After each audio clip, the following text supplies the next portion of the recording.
Hi people, this is Yoxing and today I'm reviewing this vacuum, and it comes with the little extras like this right here, so it could like vacuum the little holes, an extra filter, comes with a scooper and a little brush, and like another little hole. This is the vacuum right here. It's super lightweight, it's not even heavy at all. Mommy.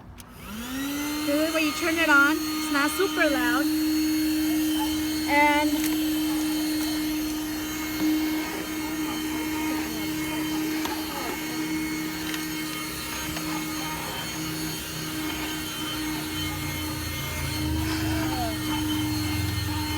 record over here, you can see looks like.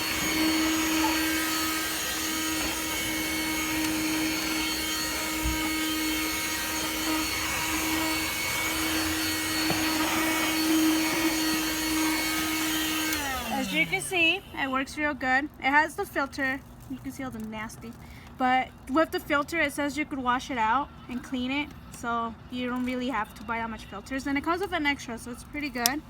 The design is nice, not heavy at all. You can do it with either hand. You just connect it to your car. It's long, so you could do it all over your car, you know, super easy. And thanks for watching.